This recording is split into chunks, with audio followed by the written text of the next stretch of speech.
Hey, what's up, everybody? This is Charles Sabansi. I want to welcome you guys to another episode of the Dreamers Pro Show, where we cover everything from sports, hot topics, classic debates, entertainment, and when we give you guys a fresh perspective on things. And we see them, and today we have a pretty interesting show for you guys. But before we get into it, please make sure you like the video and subscribe to the channel. Now, this is going to be an interesting show because I'm going to be talking about the Clippers and what I witnessed last night. Again, if you want today's full show before it comes out, it's streaming for free on Apple Podcasts and Spotify. We have the Dreamers Pro podcast pinned in the comment section below, so you can definitely check that out. Let me get into this here. So yesterday, the Clippers lost a pretty big game.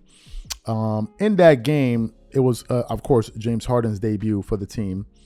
And what is it? At the end of the game, let me just read off some numbers to you. Paul George finished that game with 10 points. The guy that came into the game averaging 28 points per game, he scored 10 points. He shot 18% from the field. He shot 16.7% from three. He got you 7 rebounds, 3 assists, 3 steals, and 4 turnovers. So a net plus minus of minus 7. Kawhi Leonard finished that game. He did shoot 50% from the field. He scored 18 points, but he was totally out of whack in that game. Ivica Zubac, he was disastrous. He finished the game with 8 points, only 7 rebounds, and he had 5 turnovers. And it's because of these guys were trying to force feed him these errant passes. James Harden played very well, actually off the bench. He had, or played well, let me just say. He scored 17 points on 67% shooting, 50% from the 3, 100% from the free throw line. He did get you 6 assists and 3 rebounds, and he had 2 turnovers. And Russell Westbrook had 17 points on 61% shooting, 33% from the field. But if you paid attention to the numbers, the most important players that were affected by this was Kawhi Leonard and Paul George. Yesterday in that live, if you guys saw the live, I don't know if you've seen it, you can check it out after this show. I absolutely went off about how this Clippers offense is going to be run. I said that I didn't like the fact that Kawhi Leonard was not able to establish in a rhythm only until the third quarter of that game. Kawhi Leonard was shooting the ball every 2 or 3 minutes. And I'm like, that's not how you start off a game with your best player. It was like an equal opportunity offense, which I don't like because all of those guys on the court are not equal. Your best player is Kawhi, so why isn't your offense going through him? And I don't like the fact that they're all saying this thing of, oh, well, we can do it. No, it's about who's playing what role. We're all not playing the same role. And it's not about this thing of, and you know, it's funny. Kawhi Leonard said this. He said we need to be selfish. Instead of thinking, okay, it's you, it's me, and then I'll let you. He said, that's how you hurt yourself. But yesterday, what I saw was a lot of passive behavior on the court. And it turns out, I wasn't the only person that felt that because yesterday, NBA legend Isaiah Thomas was also watching that game. And it seems like even Isaiah Thomas saw just how passive of a team the Clippers were on the court and how it was affecting their best player in Kawhi Leonard. So for those of you who didn't hear what Isaiah Thomas had to say about this, take a listen to what Isaiah Thomas had to say about the Clippers offense, and then we're going to come back and continue on the show. Take a listen to what he had to say here. Not only can he knock down the 3, but he's also a threat to penetrate, get to the basket. Here he's off ball. You got a weak side pin down now for Westbrook, passing it to Leonard. I mean, these 3 together, being involved in action, strong side and weak side. You know, this is going to be tough to defend against if these 3 continue to play together, share the basketball, and work together as a team. Harden can make shots from great distances.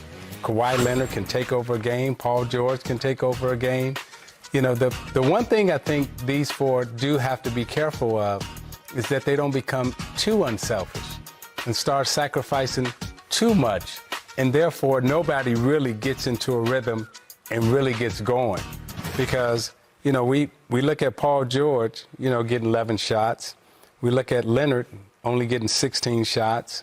Harden gets 9 shots. Westbrook gets 13 shots. Normally, they have that in the first 5 minutes of the game.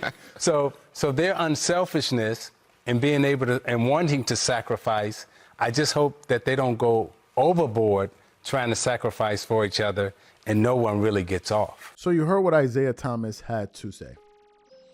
He said what I said in that live yesterday. And some people were saying, oh, you don't need to panic. It's only one game. And as I was telling those people on the live, I've never done or I rarely do a video. As a matter of fact, this is the first time this season you've ever seen me do a live after a Clippers win or loss. I don't do it. So for me to do a live yesterday, it means that I saw something that I really did not like. I didn't like what I saw yesterday. And I don't like the fact that they're trying to make it seem like these guys are all equals on the court when they are not. Personally, I think they need to figure out a situation in which one of these guys, and in these guys I'm referring to is James Harden or is Russell Westbrook, one of these guys is coming off the bench. I think you have too many players that need the ball in their hand in your starting lineup, and it's not going to work. Now, if you're talking about having above average role players in your starting five, then you have a point. Then I can see keeping all of these guys there, kind of like what the Detroit Pistons had. You had a Chauncey Billups, you had a Richard Hamilton, you had Tayshaun Prince, you had Rasheed Wallace, and you had these guys. I can understand that. That's not what you have here. You have a two-time Finals MVP in Kawhi Leonard. You have a Paul George who finished, I think, top 3 in Defensive Player of the Year and top 3 in MVP voting a few years ago. These guys can erupt. You have a James Harden, who's not really the James Harden before. And you have a Russell Westbrook, who's not really the Russell Westbrook. It's clear that the Clippers' 2 best players are Kawhi Leonard and Paul George. And it's clear that the Clippers' best player is Kawhi. And I can't even envision this team being in the playoffs and they're still doing this. The Clippers go to the playoffs. This is what I personally think. It needs to be Kawhi. It needs to be Paul George, and everybody else needs to contribute. I want the majority of the shots going to Kawhi Leonard and Paul George. Period. And then these other guys can find their way in the offense. I don't want this equal opportunity. Oh, tonight is James Harden's night. The next night is Kawhi. No, because that's how you hurt these guys' rhythm. They weren't shooting enough. If I go back and look at that box score, let me see how many shots Kawhi Leonard attempted in the first half. Kawhi attempted 6 shots in the first half. You just can't have that. You can't have that. You just can't. In the second half, what did he attempt? 10 field goals. And at that point, they were trying to force feed him. And now they're trying to get Kawhi going. And what happens? Paul George suffers. He only went 1 of 4 for the remainder of the game. Russell Westbrook was picking his spots, so he was efficient. James Harden was picking his spots. He only attempted 4 shots. To me, what would have made better sense is if the Clippers went out there and got somebody like a Karl Anthony Towns. A bigger body, a Bam Adebayo, a bigger body. Then I'll be like, okay, this kind of works. Because you have guys plugging in different spots, on the floor. But in this case, they have guys that have redundant skills, especially between Westbrook and Harden. Now, the reason I would start Harden over Westbrook is simply this. Westbrook, although he's not as efficient as Harden, but he has been more efficient this season. What I like about Westbrook is, number one, his energy. He's going to play with a lot of energy. What else I like is his pace. He's playing with a lot of great pace. He really attacks the teeth of defenses, collapses, gets those guys open, clean looks, either on the first shot or the hockey pass. Westbrook does that. Number 2, he's going to offensive rebound the hell out of that ball. This season, he's averaging 1.3 offensive rebounds as a point guard. So he's going to rebound the ball. He's going to defend. He's going to assist the ball. Yeah, at times he can have some boneheaded plays here and there. But I like all of the other things that he's given the Clippers on the floor. His athleticism and all of that. So to me, listen, I would personally keep Russell Westbrook in the starting lineup. This season, he's shooting 53% on the field. He's shooting 38% from the 3.